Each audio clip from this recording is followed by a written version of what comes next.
Hello my cuties, क्या हाल है आप सबके। आज हम पढ़ेंगे दीवानगी दिल का एपिसोड नंबर 2।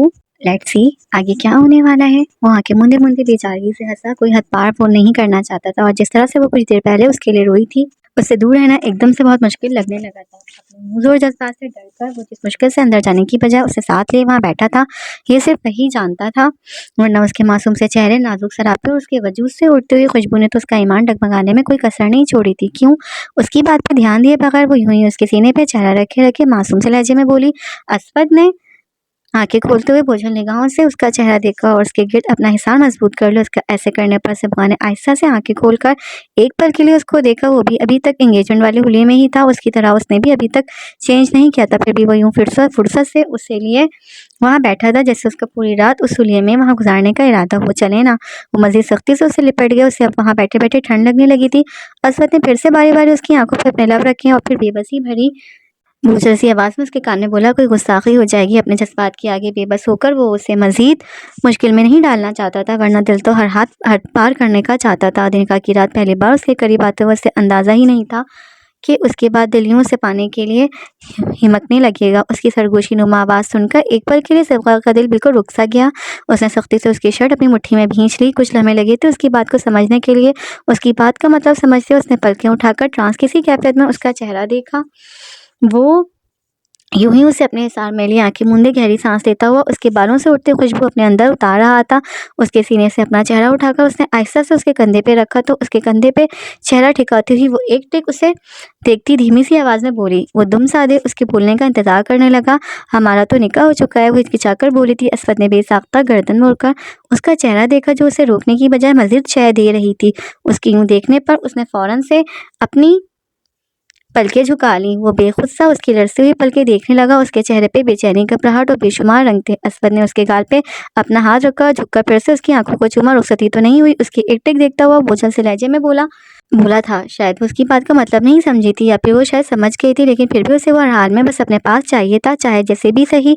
इसीलिए उसे हर बात की इजाज़त दे रही थी। पिछले सारे अरसे में वो शायद उसे याद कर करके इतना थक चुकी थी कि अब कुछ भी सोचे समझे बिना बस उसके करीब रहना चाहती थी। तो जब निकाह हो गया तो उसमें कोई गलत बात है क्या? उसके कंधे से चेहरा हटाकर उसने उसके सीने में छुपाया और रुक रुक कर बिदकत बोलते हुए अपनी बात मुकम्मल की। उसने जिस तरह से अपनी मोहब्बत का इजहार किया था, चंद घंटों के अंदर अंदर उसके नाम के साथ अपना नाम लगाकर उसे साबित किया था। वो उस पर इतना एतबार तो करती थी कि उसकी कोई भी बात मान सकती थी। ठीक था या गलत ये वो वाकई नहीं जानती थी, पर इतना भरोसा था कि उस जैसा इंसान कुछ गलत नहीं कर सकता था। तुम अपने दिल से पूछो, ठीक है या गलत? अगर कोई और ऐसा करता तो तुम्हें ठीक लगता या गलत? उसकी थोड़ी थामते हुए असवद ने उसका चेहरा अपने सामने किया, जिसे वो बार बार शर्म से उसके सीने में छुपा रही थी, और अपने अंगूठे से नरमी से उसकी थोड़ी तलाते हुए बेखुद सा उसे देखने लगा। उसके सवाल पे सिबा ने एक पल के लिए अपनी और उसकी जगह पे किसी और को रखकर सोचा, अगर कोई और ऐसा करता और मुझे पता चलता तो मैं उसे बहुत जज करती, लेकिन मुझे लगता है कि हम दोनों बहुत अच्छे हैं, इसलिए हम जो भी करेंगे वो अच्छा ही होगा, गलत नहीं होगा। अपने दिल के अंदर झांकती हुई ईमानदारी से बोली तो उसकी उस दर्जा खुद पसंदी पे वो बेसाख्ता हंसा। एकदम से उसे मजबूती से खुद में भींचते हुए उसने बेखुद होकर उसके होठों पे अपने लब रखे थे। कुछ देर वो यूं ही जगह का लिहाज किए बगैर नरमी से उसके होठों को चूमता रहा, फिर उसके होठों के बाद उसके चेहरे की एक नश को फारिफ्तगी से चूमता हुआ अपने इतने दिन की तशनगी मिटाने लगा। एक तो तुम मेरी जान हो, ऊपर से ऐसी बातें करते। बोझल सरगोशी नुमा आवाज में बोलता हुआ वो उसकी नाजुक सी गर्दन पे झुका था। दिल जो पहले ही बेकाबू था उसकी मासूम सी बातों पे जैसे मजीद पिघलने लगा था। उसे देखकर तो वो पहले ही खुद पे बामुश्किल जब्त करता था, ऊपर से उसकी मजीद शह देती हुई बातें। एकदम से उसके इतने वारफ्तगी भरे अंदाज पर सिबका ने घबराकर सख्ती से उसकी शर्ट अपनी मुट्ठियों में भींच ली। उसकी गर्दन को शिद्दत से चूमते हुए असफद ने आहिस्ता से उसकी कमर सहलाया और फिर अपने खुमार से बोझल निगाहों से उसकी जानिब देखा। चलो ठंड के बाइस उसके बदन में कपकपाहट महसूस करता हुआ वो उससे नजर चुराता आहिस्ता से बोला था। वो चेहरा झुका यूं ही बैठी रही। उसे इस चलो का मतलब नहीं समझ आया था। वो आहिस्ता से खड़ा हुआ, अपने हाथ उसके सामने कर दिया। वो कुछ पल यूं ही बैठी रही, उसका हाथ थामती आहिस्ता से उठ खड़ी हुई। वो उसका हाथ थामे अंदर की जानिब बढ़ रहा था जब वो वहीं रुक गई। असफद ने पलटकर उसे देखा। मैं यहीं रहूंगी आपके पास। भीगी आंखों से उसको देखती वो भराए हुए लहजे में बोली थी। उसे लगा कि कहीं वो वापस उसे उसके कमरे में ना भेज दे। गहरी नजरों से उसको देखता वो उसकी बात का जवाब दिए बिना फिर से उसका हाथ थामे अंदर की जानिब बढ़ा तो वो चुपचाप उसके पीछे चलने लगी। अंदर आकर टेरेस का दरवाज़ा लॉक करता हवा हुआ वो उसकी जानिब मुड़ा और दोनों हाथ उसके गालों पे जमाता और झुककर उसके होठों को दीवानावार चूमने लगा। इतनी देर से बाहर वो पता नहीं कैसे खुद पे ज़ब्त कर रहा था। तुम्हें किसने कहा कि मैं तुम्हें वापस जाने दूंगा? गहरी नजरों से उसका सजा संवरा रूप देखता हुआ वो खुद खुमार आलू लहजे में बोला था। सिपर को लगा उसकी हथेलियां भीगने लगी हैं। घबराकर लड़ती पलकों के साथ वो मुसलसल नीचे देख रही थी। उसकी कमर पर हाथ रखते हुए असफद ने ड्रेसिंग रूम की जानिब इशारा किया तो वो ट्रांस किसी कैफियत में चलने लगी। मुझे चेंज करना है, थोड़ी देर वेट करो यहीं। वार्डरोब खोलकर अपने कपड़े निकालता वो मसरूफ से अंदाज में बोला तो सोफे पे बैठती हुई कंफ्यूज सी सिपका ने एक नज़र अपना जोड़ा देखा जो उसे बहुत बुरी तरह चुभ रहा था। मुझे भी वो आहिस्ता से बोली तो अपने कपड़े निकाल तो असफद पंजों के बल उसके सामने आ बैठा। क्यों?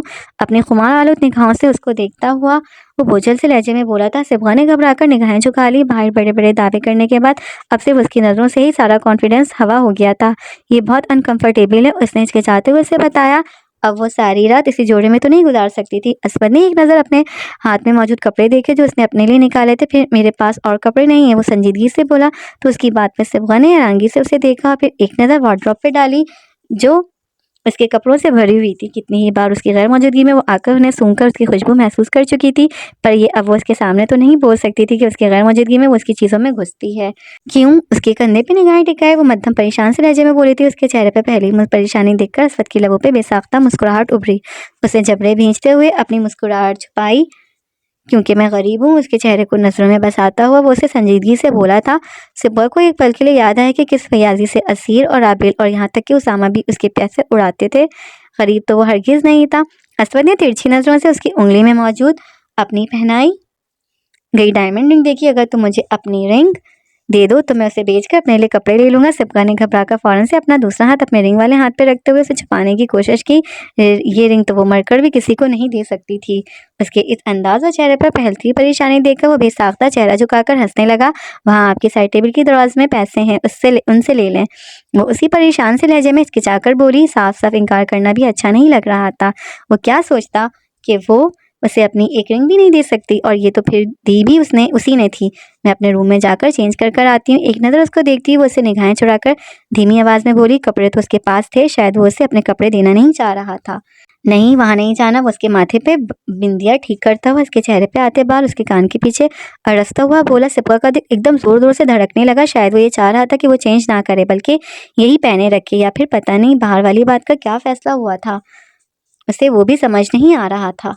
वो शावर लेकर बाहर आया तो वो हनूस यूं ही सख्ती की सी कैफियत में वहाँ बैठी थी। उसकी फरमाबरदारी पर असफद ने एक गहरी सांस खारिज की। फिर आहिस्ता से चलता हुआ उसके करीब आ रुका। उसने एक निगाह उसके पुश पे डाली। निगाह के बाद से उसकी जुबान जैसे कहीं खोसी गई थी, या फिर शायद मोहब्बत के बाद उसके एंड पे रुकता हुआ उसने झुककर उसका सर चूमा तो सिबा के लबों पर एक धीमी सी मुस्कान फैल गई। काउच पर सिबा से कुछ फासले पे रखा हुआ उसका फ़ोन बजने लगा तो वो कॉल अटेंड करता हुआ सीधा हुआ और अपने हाथों में मौजूद वाइट ड्रेस शर्ट उसके सामने कर दी जो उसने कुछ देर पहले तक पहन रखी थी। सिबगा ने एक नज़र उसके उभरी नीली रंगों वाली सफ़ेद मजबूत हाथों पर डाली। फिर आहिस्ता से उसके हाथ से शर्ट थामे और उसे दोनों हाथों में भींचते हुए अपनी गोद में रख लिया। वो कुछ देर यूं ही वहाँ खड़ा फ़ोन पे बात करता रहा। उसका ध्यान मुसलसल दूसरी जानिब फ़ोन पे मौजूद शख्स की तरफ था।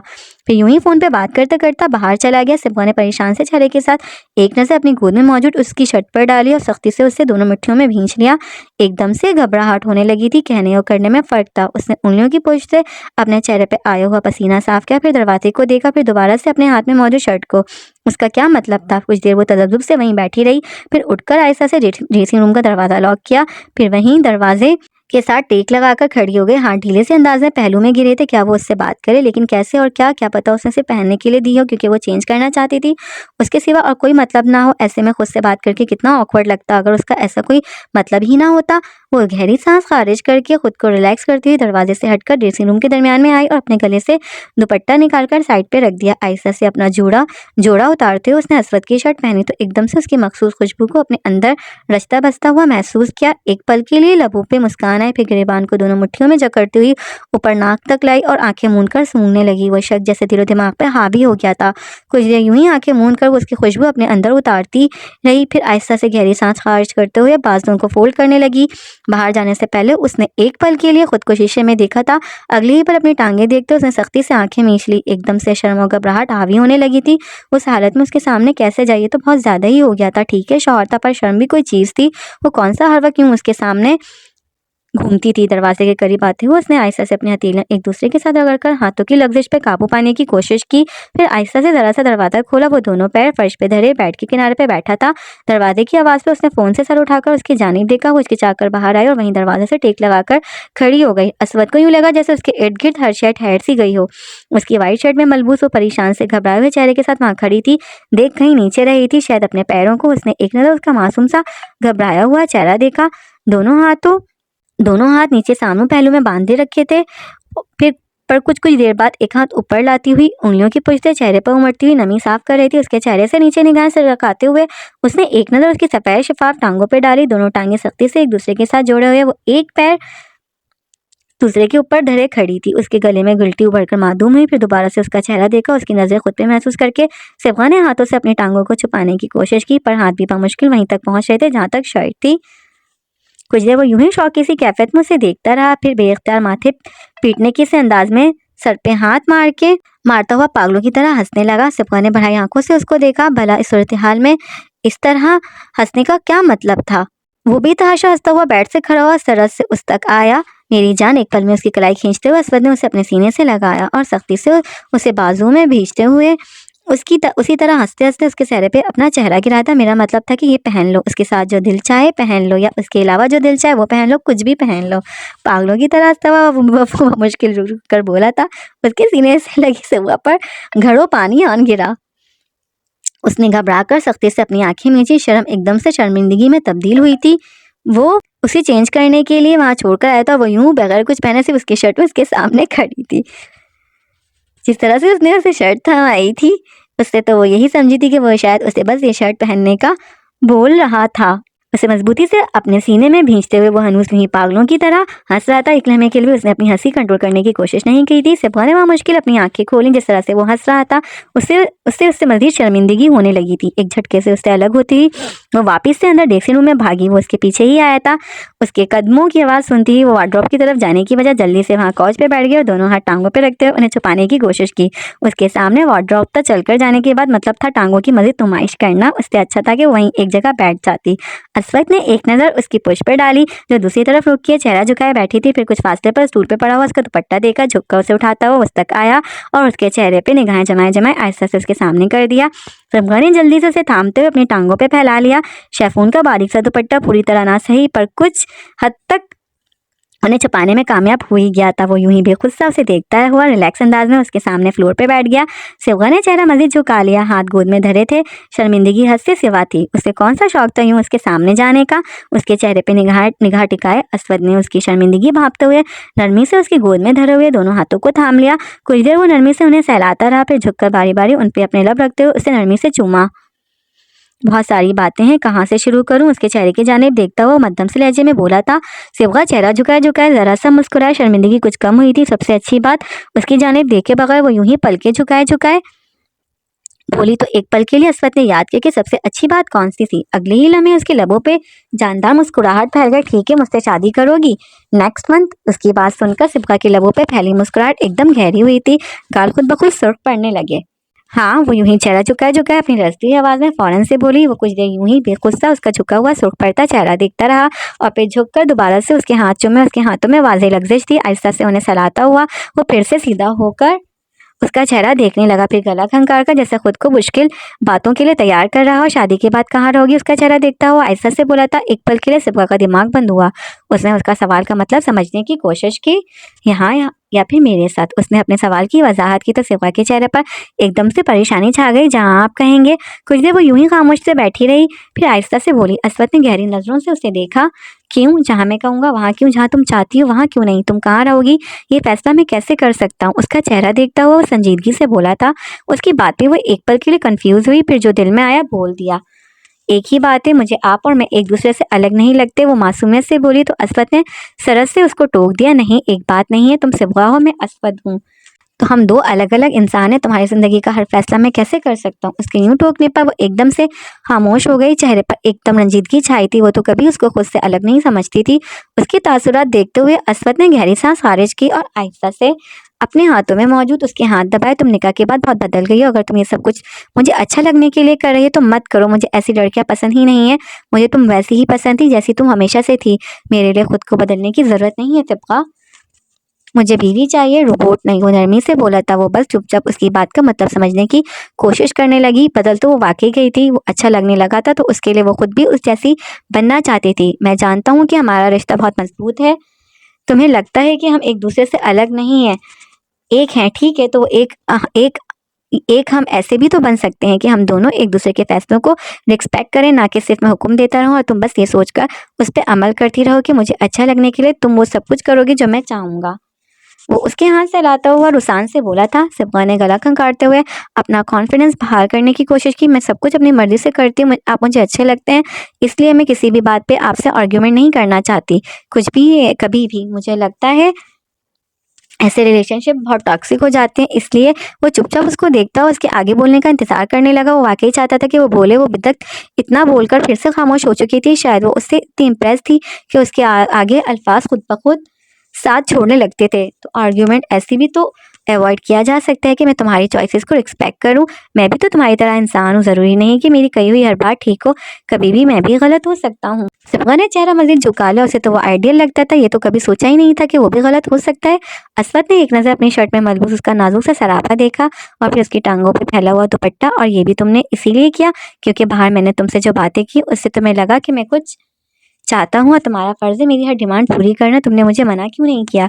अब की बार वो सख्ती से बोला था। उसे मसला उसके गलत समझने से नहीं था। जिस तरह से वो फ़ोन पे बात करता हुआ बेध्यानी में उसे वो शर्ट थमा कर आया था, उससे वो वाकई ये समझ सकती थी कि वो उसे सिर्फ यही पहनकर बाहर आने का बोल रहा है। उसे मसला ये था कि वो क्यों इसकी हर बात पे सर झुका देती थी। जिस तरह से वो बाहर आई थी उस वक्त जो घबराहट उसके चेहरे पे छाई हुई थी, पूरा बदन लरस रहा था।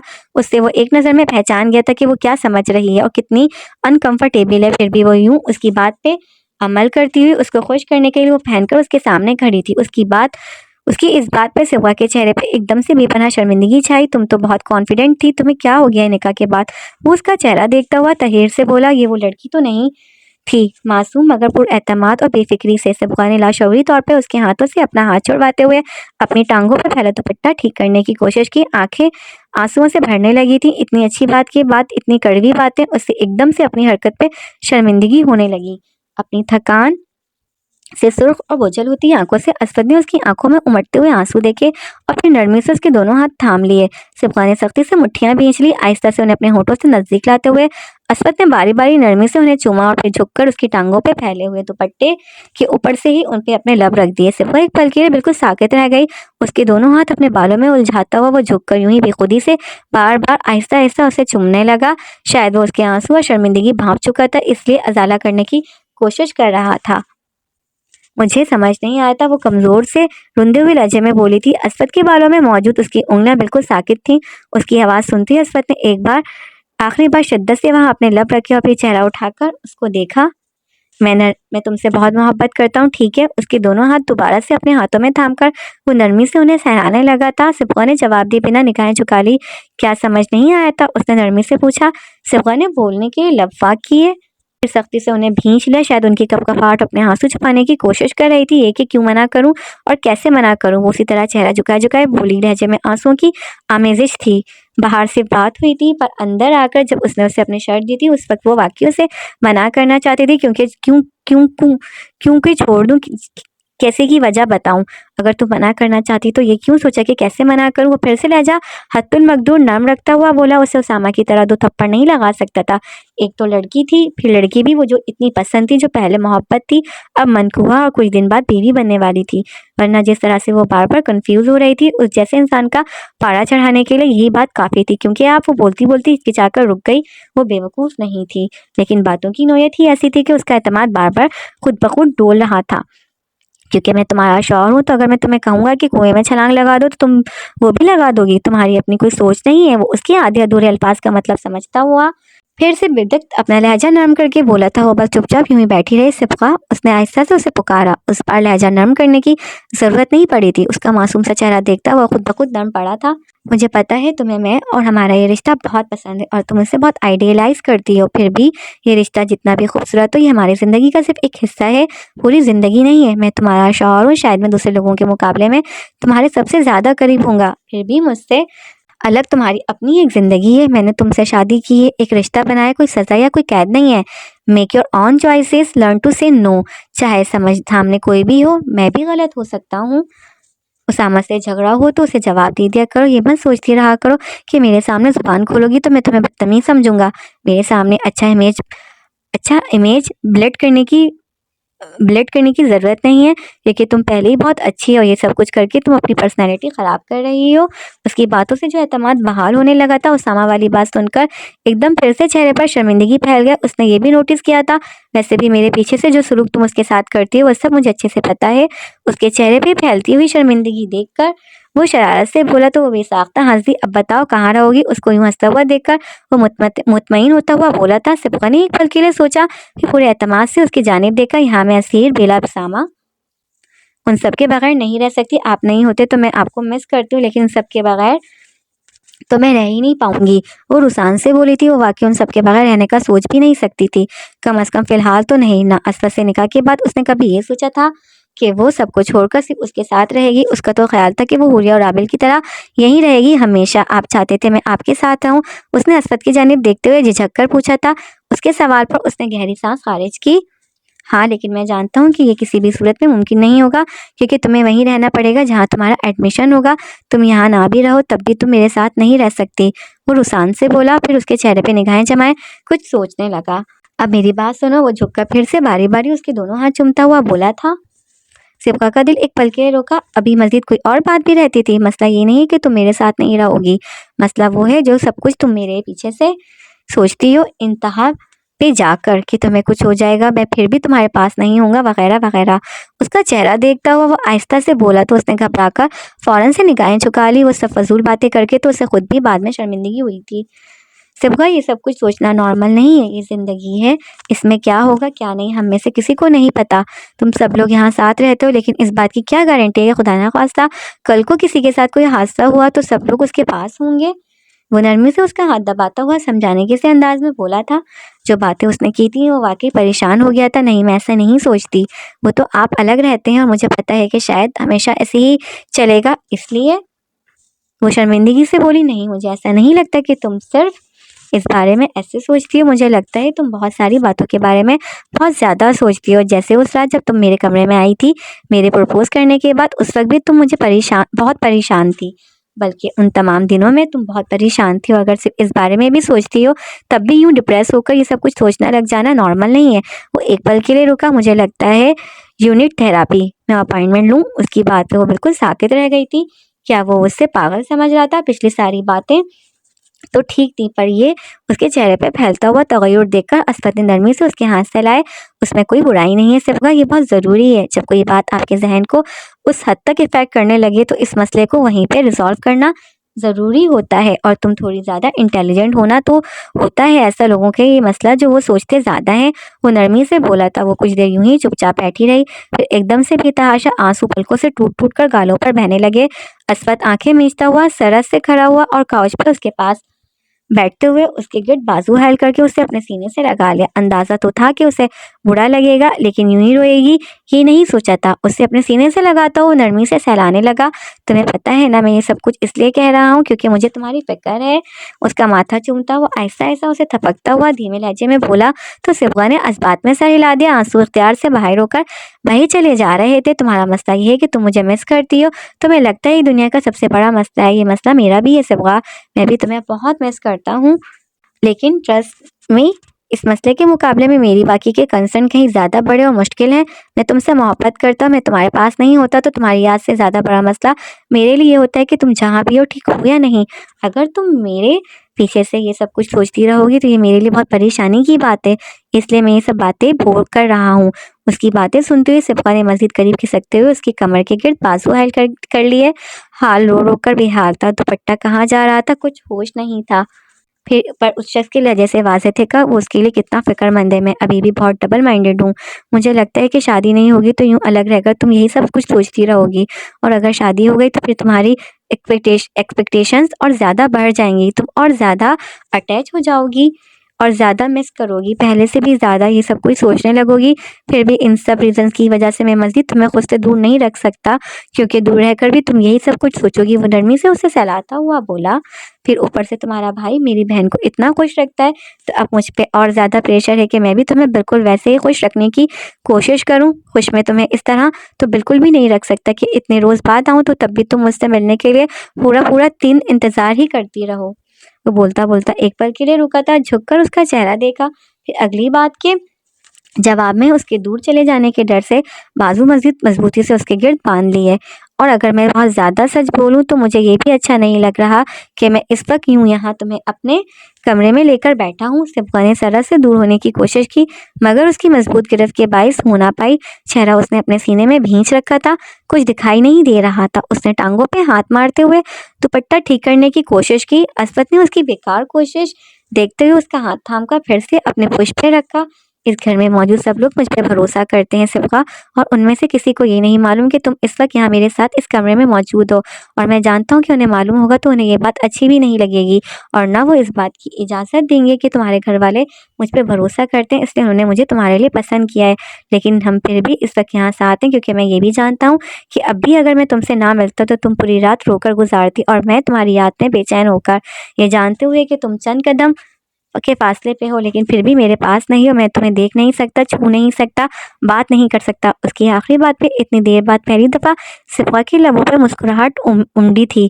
तो इससे सबसे अच्छा है कि मैं तुम्हें इसी कमरे में ले आऊँ, कम से कम तुम्हें रोते हुए खामोश तो करवा सकूँगा। वो फिर से उसे सहलाता हुआ उसके सर पे लब रखकर बोला। सिफा के लबों पे मुस्कुराहट गहरी होने लगी। ठीक है, उसके बालों से लब हटाते हुए उसने चेहरा झुकाकर उससे पूछा। उसने इस बात में सर हिला दिया, और ये सब कुछ तुम जो सोचती रहती है उसके लिए।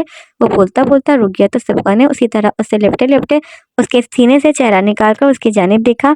मुझे आपकी बातें समझ में आ गई हैं। अभी मैं आइंदा ऐसा नहीं सोचूंगी।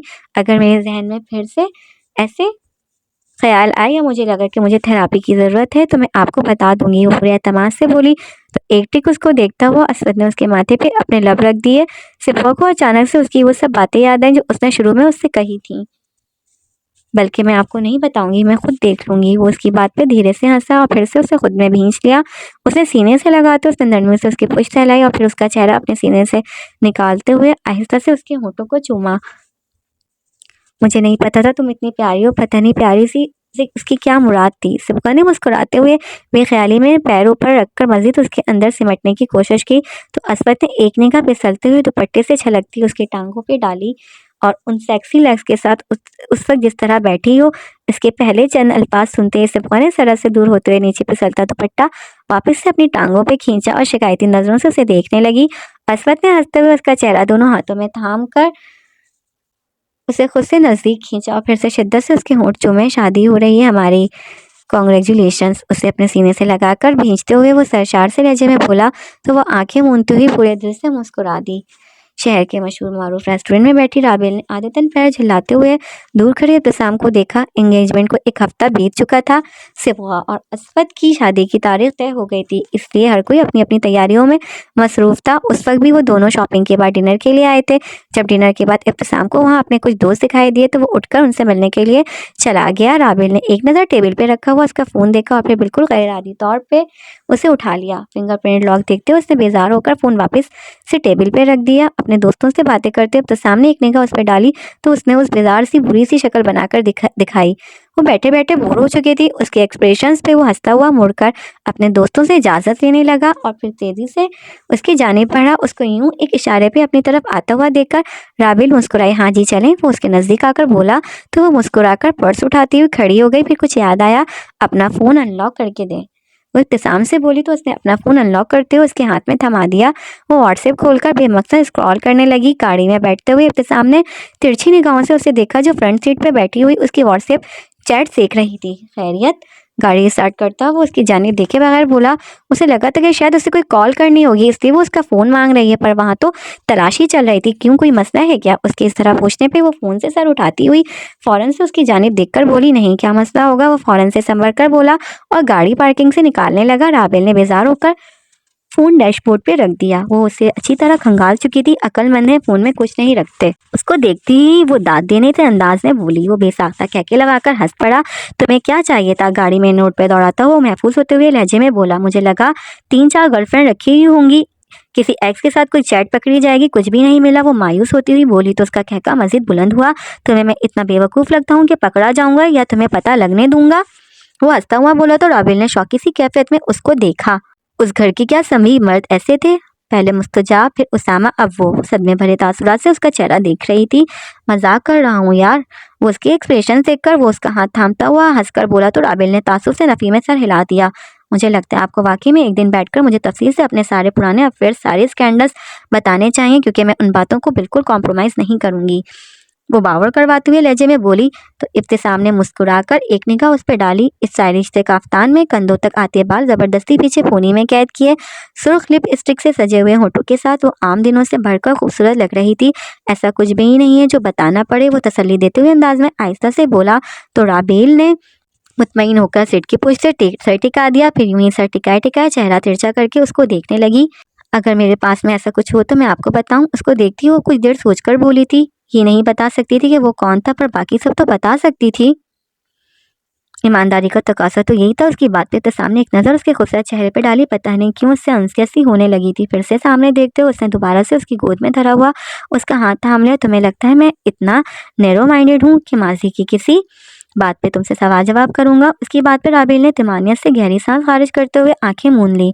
इतने दिन से दिल पे एक बोझ सा धरा था कि शायद उसे ना बताकर धोखा दे रही है वो, पर उसकी बात सुनकर दिल एकदम से हल्का फुल्का हो गया था। I trust you. माजी की बातें माजी के साथ खत्म हो गई। वो उसका हाथ दबाता हुआ बोला तो राबेल के लबों पे खूबसूरत सी मुस्कुराहट फैल गई। वैसे भी माजी में एक आधा फेयर होने से कोई तुम्हारी दोस्त की तरफ लूज करेक्टर नहीं हो जाता। उसका हाथ छोड़ता वो आहिस्ता से बोलकर एहतियात से मोड़ काटने लगा तो उसकी जुबान से निकले लफ्ज पे राबेल ने आंखें खोलते हुए ठिठक कर उसको देखा। कौन सी दोस्त? उस वाकये में समझ नहीं आया था कि वो किसकी बात कर रहा है। तुम्हारी दोस्त असीर, और कौन? वो उस तरह सामने देखता हुआ मसरूफ से अंदाज में बोला तो राबेल फटी फटी निगाहों से उसका चेहरा थकने लगी। अगले ही पल उसका चेहरा गुस्से से सुर्ख पर आता। ये क्या तरीका है बात करने का?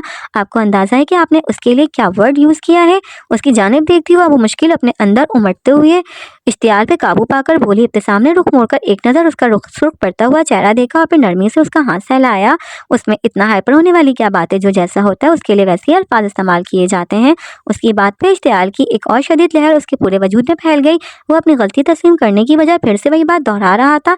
उसने गुस्से से उसका हाथ झटका तो अभी थोड़ी देर पहले जो आप मेरे पास की बात पे खुद को कूल साबित करने की कोशिश कर रहे थे, अपने आप को लिबरल प्रूव कर रहे थे, किसी दूसरी लड़की के बारे में बात करते हुए आपका वो सारा लिबरलिज्म कहाँ गया? और दूसरी लड़की भी वो जो आपकी फैमिली की है, आपकी बहनों जैसी है। वो बुलंद आवाज में चिल्लाकर बोली तो इब्तिसाम ने सख्ती से अपने लब भींच लिए। उसके सिवा आज तक कहाँ किसी ने इब्तिसाम आलमगीर से ऐसी बात की थी? तुम इसके लिए मुझसे लड़ रही हो? वो बा मुश्किल अपनी आवाज़ मध्यम रखता हुआ बोला था। माथे पे बल थे पर लहजा नर्म था। हाँ, क्योंकि वो मेरी बहन और मैं उसके बारे में ऐसी कोई बात बर्दाश्त नहीं करूँगी। वो उसी तरह बदतमीजी से चिल्लाई थी। इब्तिसाम ने फिर से एक नज़र उसके बेनतहा सुर्ख पड़ते चेहरे पे डाली और उसकी बदतमीजी पे नज़रअंदाज करते हुए फिर से नरमी से उसका हाथ सहलाया। वो लब भींचते हुए रुख मोड़ कर बाहर देखने लगी। तुम छोटी सी बात पे बिलावजह इशू पहले से भी ज़्यादा बुरी तरह उसका हाथ झटकती हुई वो गुस्से से उसकी जानिब मुड़ी थी। मैं इशू बना रही हूँ? खुद गलती करके उसे मानने की बजाय अब मुझे ब्लेम कर रहे हैं कि आपकी गिरी हुई बात पे मैं इशू खड़ा कर रही हूँ। Don't you dare to gaslight me. वो पहले से भी ज़्यादा ऊंची आवाज़ में चिल्लाए थे। तो सामने शौकी सी कैफियत में उसका चेहरा देखा। वो लब भींचे गहरे सांस लेते हुए अपना गुस्सा कंट्रोल करने की कोशिश कर रही थी। तुम इतनी बदतमीज़ हो? उसको देखता हुआ हैरानगी से बोला था। राबेल सुनसी उसका चेहरा देखने लगी जो अपनी गलती मानने को तैयार ही ना था। गाड़ी रोकें अभी इसी वक्त, वरना मैं यूं ही दरवाज़ा खोल दूंगी। वो सर सपाट से लहजे में बोली तो इस्लाम का दिल किया कि वो सामने स्टेयरिंग पे अपना सर दे मारे। एक हफ्ते में ये 5वीं लड़ाई थी। राबेल उसके ध्यान न देने पे वो यूं ही चलती गाड़ी का दरवाज़ा खोलने लगी तो इब्तिसाम ने सख्ती से उसका बाजू थामते हुए फ़ौरन से गाड़ी लॉक की। वो अभी तक शॉक में था। वो इतनी बदतमीज और बचकानी होगी वो सोच भी नहीं सकता था। वो उसका हाथ झटकती हुई फिर पर्स से अपना फ़ोन निकालकर मुस्तजाब को कॉल मिलाने लगी।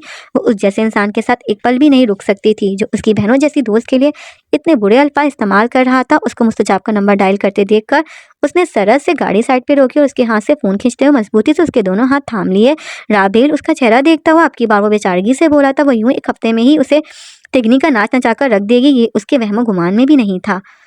गाड़ी पहुंच में आकर रुकी तो उसकी बात सुने बगैर ही वो दरवाज़ा खोलती एक झटके से बाहर निकला। पूरी कुव्वत से धाड़ की आवाज़ के साथ दरवाज़ा बंद करते हुए अंदर की जाने बढ़ गए। इब्तिसाम ने बेबसी से आंखें मीचते हुए अपना सर पीछे सीट से टिका दिया। रात के 12 बज रहे थे। अंदर नीम अंधेरे में डूबा हुआ शानदार और वसी व रेस लॉन्च बिल्कुल सुनसान था। वो अंदर दाखिल होकर तेजी से सीढ़ियों की जानिब बढ़ी। गुस्से से उसका खूबसूरत चेहरा बेतहाशा सुर्ख पड़ रहा था। माथे पे अनगिनत बल थे और शहद रंग आंखों में खौफ की छाई थी। सीढ़ियों की जानिब बढ़ते हुए उसने गैर इरादी तौर पर एक सिरसरी निगाह दाएं जानिब बने हुए किचन पर डाली तो चौंक कर रह गई। तने हुए तासुरात एकदम से ढीले पड़े। वो बर्नर के सामने दोनों हथेलियां काउंटर पे जमाए खड़ा था। राबेल ने ताजुब से एक नज़र सामने दीवार पर लगी हुई घड़ी में वक्त देखा, फिर नासमझी से उसको देखती हुए अपने कदमों का रुख मोड़कर उसकी जानिब आ गई। वो भला इस वक्त किचन में क्या कर रहा था? उसका रुख दूसरी जानिब था। राबेल ने कुछ बोलने के लिए लबवा किए मगर फिर झिझक कर रुक गई। वो बहुत ज़्यादा ही बदल गया था। मंगनी के बाद से तो उसे मुखातिब करना भी छोड़ दिया था। उसे सिमवा और असीर ने बताया था कि मंगनी की सुबह असफत और हुरिया उसे अपने साथ नाश्ते के बहाने साथ ले गए थे और फिर वो तीनों बहुत घंटों बाद वापस आए थे। पता नहीं उन दोनों ने क्या घोल कर पिलाया था उसे। उसामा क्या करे? वो 2 कदम आगे है और उसे पुकारा उसामा की आवाज़ पे। उसामा ने सरस से पलटकर उसको देखा था। वो चंद कदम के फासले पे खड़ी नासमझी से उसे देख रही थी। नफासत से किए गए मेकअप से सजे खूबसूरत चेहरे पे कुछ देर पहले वाली बरहमी के दबे दबे से आसार थे। गुस्सा तो जैसे हर वक्त उसकी नाक पे धरा रहता था। अब पता नहीं कौन उसके उताप का शिकार बन गया था।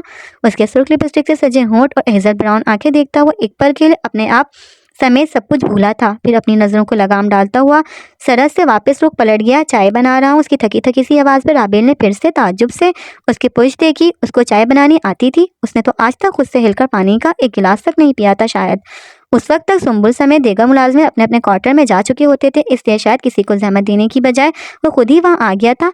राबेल ने एक नज़र सामने बर्नर पर रखे हुए सॉस पैन पे डाली। उसमें खाली पानी उबल रहा था। फिर दोबारा से उसको देखा। वाइट टी शर्ट में उसके घुंघराले बाल हमेशा की तरह माथे पे पड़े थे, पर चेहरे पर पहले के बरस गहरी संजीदगी छाई थी। आंखें हल्की सी सुर्ख माइल थीं। गो के कुछ रोज पहले तक उनके गिर्द मौजूद हल्के मध्यम पड़ चुके थे। वो यूं संजीदगी से सॉस पैन में उबलते हुए पानी को देख रहा था जैसे वो यूं ही उबलते उबलते किसी भी लम्हे खुद ब खुद ही चाय में तब्दील हो जाएगा। राबेल ने बेबसी से उसे देखा। अच्छा हटो, मैं बना देती हूँ। कंधे पे लटका हुआ लंबी चैन वाला पर्स उतारकर टेबल पर रखती हुई वो फिर से उसके करीब आई और हाथ बढ़ाकर बर्नर स्लो किया। वो खुद ब खुद साइड पे हट गया। वो मसरूफ से अंदाज में चाय बनाने लगी तो वो सेंटर टेबल से टेक लगा था। वह फिर से भी ध्यानी में उसे देखने लगा। जो इसके इख्तियार में था वो कर रहा था। जिस हद तक मुमकिन था उससे फासला कायम रख रहा था, पर दिल पे इख्तियार खत्म हो चुका था। दिल जैसे वीरान हो गया था। उसके बगैर उससे दूरी सह नहीं पा रहा था। वो खुद हैरान था अपने आप पे। वो उसे इतनी अजीज सी पहले क्यों नहीं अंदाजा हुआ। हर बार खफा होकर मान जाती थी, शायद इसलिए इस तरह तो पहली बार रूठी थी। उसे लगा वो सदियों भी वहाँ खड़ा होकर उसे देखता रहेगा तो नहीं थकेगा। उसको यूं चाय बनाते देखकर उसकी सालगिरह वाली रात याद है जब यहीं पे उनकी लड़ाई हुई थी और उसके बाद उसने उसे प्रपोज किया था। चाय कप में निकालती हुई राबेल ने उसके हाथों में पकड़ाने की बजाय उसके नज़दीक मेज़ पे रखी। फिर एक नज़र उसकी जानिब देखा। वो उसे ही देख रहा था। एक फीकी सी मुस्कुराहट उसकी जानिब उछालती हुई वो बाहर निकलकर सीढ़ियों की जानिब बढ़ गई। उसामा ने बेचैनी से पहलू बदला। सब कुछ अपनी मर्जी के मुताबिक करके भी वो खुश क्यों नहीं थी। ना चेहरे पे पहली जैसी रौनक थी, ना हंसी में पहली जैसी बात। कुछ पल वो यूं ही वहाँ खड़ा रहा, फिर चाय का कप उठाता हुआ ऊपर की जानिब बढ़ गया। वो चेंज करके सिफा के रूम में आई तो वो वहीं उन दोनों के साथ मौजूद था। वो एक पल के लिए दरवाजे पे रुकी। अगर उसे मालूम होता कि वो भी वहीं मौजूद होगा तो वो उस वक्त वहाँ आती ही नहीं। असीर और सिफा उसे देख चुकी थी, इसलिए उसे मजबूर अंदर आना ही पड़ा। वो अपनी चाय असीर के साथ शेयर कर रहा था। असीर ने पहले चाय की खुशबू अपने अंदर उतारी, फिर एक घूंट भरकर आंखें मूंदते हुए उसका जायका महसूस किया। मैं नहीं मान सकती, इतनी अच्छी चाय तुमने खुद बनाई है। राबेल को तिरछी निगाहों से देखती हुई असीर के शैतानी दिमाग ने फौरन से कड़ियां मिलाना शुरू की। वो दोनों 2 मिनट के वक्फे से आगे पीछे ही आए थे। राबेल ने उससे नजर चुराती हुई ग्लास विंडो के पास रखे हुए डे बेड पे बैठ गई और लाताल्लुकी से बाहर देखने लगी। सब समूह ने एक नज़र उसको देखा।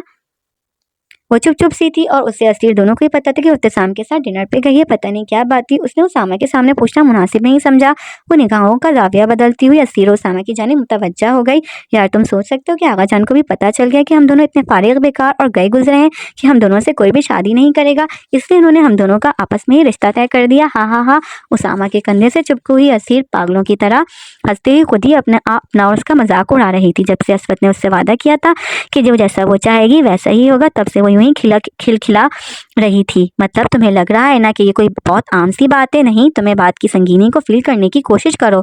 मुझे लगता है ये दुनिया खत्म हो जाएगी, क़यामत आ जाएगी, सब इंसान मर जाएंगे, लेकिन हम दोनों से कोई शादी नहीं करेगा और आखिर में हम दोनों को ही एक दूसरे से शादी करनी पड़ेगी, क्योंकि और तो कोई करेगा ही नहीं। हाँ हाँ हाँ हाँ हाँ। वो मुसलसल बुरी तरह हंसती हुई बेपड़की उड़ रही थी। उसकी पागलों जैसी बातों पर जेर लब मुस्कुराते हुए उसामा ने आहिस्ता से उसके सर पे थप्पड़ मारा, जो खुद ही अपनी बातों पे हंस हंस कर दोहरी हुई जा रही थी। बाहर देखती हुई राबेल ने खुद को लाताल्लुक जाहिर करते हुए होठों पे हथेली जमाकर अपनी मुस्कुराहट छुपाने की कोशिश की। फिर से इब्तिसाम की बातें याद करते हुए उसकी आंखों में आंसू आने लगे थे। उसने चेहरा मोड़कर एक नज़र असीर पर डाली, भला उस जैसी साफ दिल की लड़की के बारे में भी कोई ऐसी बात कर सकता था? वो इतनी अच्छी थी कि उसमें कोई खामियां थी भी सही तो वो दिखाई ही नहीं देती थी। वो फिर से रुख मोड़कर बाहर देखने लगी। दिल भरने लगा था, पता नहीं क्यों इतनी बुरी लगी थी उसकी बात की कोशिश के बावजूद भी जहन से निकाल नहीं पा रही थी। कोई कैसे उसके सामने बैठ के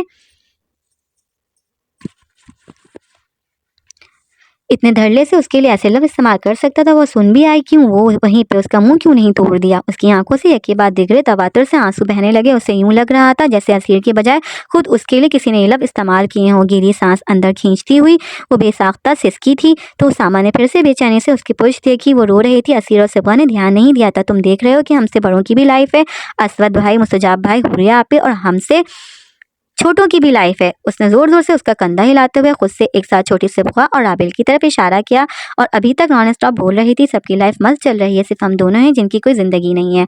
हाँ हाँ हाँ हाँ, मतलब मेरा तो चलो कुछ बना ही नहीं था ना, पर तुमने तो खुद अपने हाथों से घर आई रोजी को लात मारी है। हाँ हाँ हाँ हाँ हाँ। वो राबेल की तरफ इशारा करती हुई बोली थी। एक झटके से उठती हुई राबेल उस तक आई और उसका गाल चुमती हुई उसे सख्ती से गले लगाकर बुरी तरह हिचकियों के साथ रोने लगी। वो कैसी पूरी जिंदगी ऐसे इंसान के साथ रहेगी जो उसकी बहन जैसी दोस्त के बारे में ऐसे अल्फाज इस्तेमाल करता था? वो बहुत बुरी तरह से उससे मुतफक्किर हो चुकी थी। अपनी सुर्खी माई